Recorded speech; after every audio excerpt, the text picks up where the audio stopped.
Julian. Hey, what's up, brother? How are you? Good, man. How are you feeling? Fantastic. Man, so it's been 4 months since your big win at UFC 279. Yeah.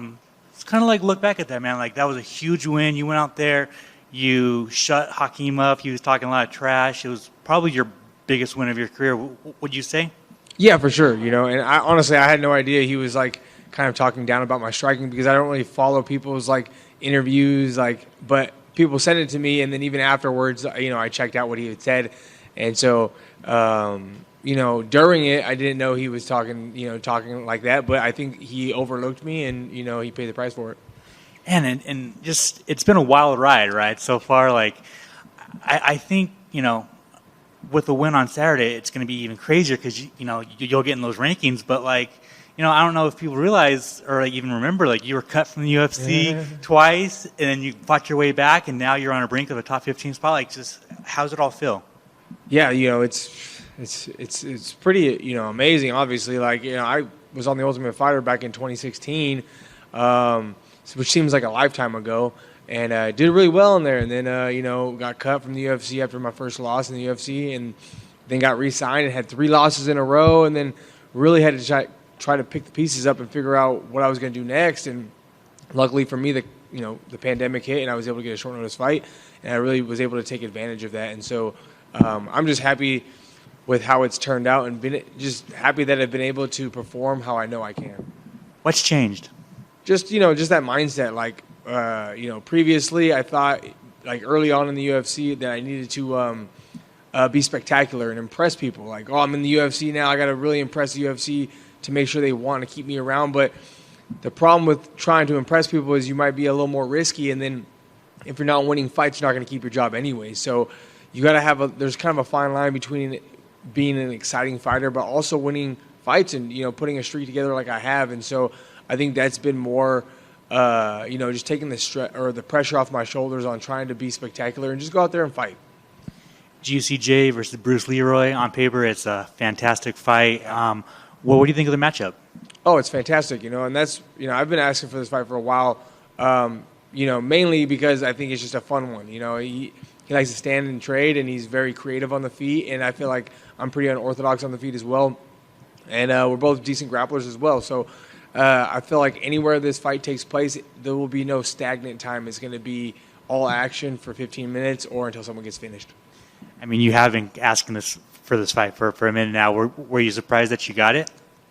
I'm not really surprised about anything.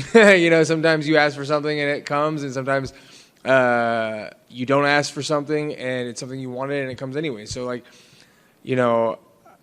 I just figured it'd be a good matchup after my last win, and he lost his last fight, so I feel like we're kind of hovering around that same area. So it'll be kind of the guy who wins this kind of hits that 15 spot maybe. And then finally for me, Extreme Couture, big fight or big weekend this weekend. Yes. How does it feel to go to war with your gym? Yeah, it's nice to have people on the card that I see in the gym every day training hard and working their butts off, and everybody that's on the card, and most fighters that are in the UFC are really nice people. So you get to know these people and you want them to win as well. And last time Sean Strickland was the main event. It was when I fought Peterson, and it worked out great for us that night. And so I feel like having a repeat would be amazing as well. Awesome, man. Good luck. Thank you so much. Hiya. With the holidays coming up, some people, like myself, gain weight through food and drink. Have you got any pro tips as an athlete of how to lose that after Christmas? Oh, man, I just train my ass off, really. I mean, you just got to work it off. And honestly, for me, I don't necessarily have to worry about my weight if I'm training really hard. But if I'm not training, so after fights, it's difficult, especially in the holidays because, you have all the good stuff to eat. And so if I'm not training after this fight and I'm eating like crap, then I'll gain a lot of weight. So it's always you got to stick with one of them. You got to either diet really well or you got to exercise. Or if you're really trying to burn it, do both.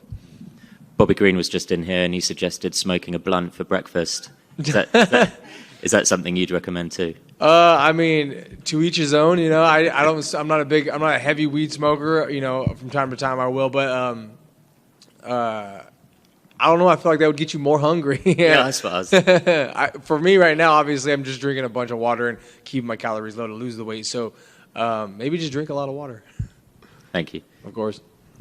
Alex has such a unique sort of awkward striking style at times. Did you bring anybody in particular to try to help prepare for that in training camp? And how do you emulate that and prepare for that?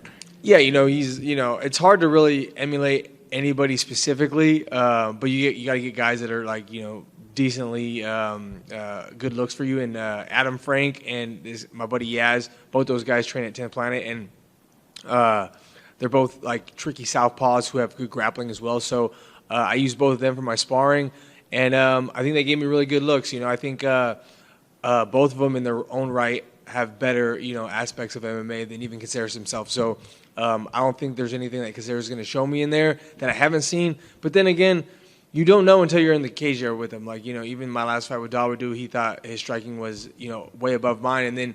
But he doesn't know until I'm in there with him. And then I kind of surprised him. So I don't look past anything Caceres has, but I feel like I've covered all my bases. And like you said, both of you have good stand-up skills. You got both good ground game. Do you think the difference in this fight is going to be a matter of if one of you is able to get it to the ground? Do you think that's going to be the difference, or do you think you can see it ending on standing?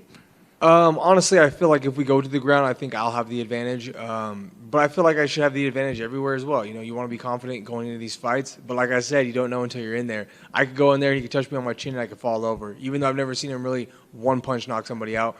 And I don't feel like he will have the ability to submit me, but I could go in there. You could submit me in a minute, so you don't know until you're really in there. So, but like I said, I feel like I've covered all my bases and I'm prepared for everything. And kind of what Alex was touching off, you're coming on here with a nice little win streak going on. What's been sort of the secret to success, or is there a secret, or is it just hard work? Obviously hard work and trusting and believing in the process is good, but. Like I said earlier, when I first got in the UFC, I felt like I had something to prove. I felt like I was fighting different because of it. When I was on the regional scene, even in the Ultimate Fighter, I was real young and naive and just fought. I just went in there and fought, and I performed really well because of that. I didn't really put any expectations on my fighting ability. And then once I got in the UFC, originally I was like, I have to be good. I got to get submissions, I got to get knockouts, I got to be exciting. And then that kind of took over, and I was worried about unnecessary variables, and so now I go in there and fight. And obviously being kind of a fan favorite and getting on this win streak, I really have nothing to prove. People have seen what I can do, and so I just go in there and fight, and I feel like I'm a bit more relaxed in there now. And that kind of answers sort of the next question, but keys to the victory, what needs to happen to make sure that you get your arms raised on Saturday? Yeah, just focusing on what I've been working on, just go in there with a clear mind, being cool, calm, and collected, and just fight like I know I can, and I should be able to beat anybody on any given night. Best of luck on Saturday. Thank you so much.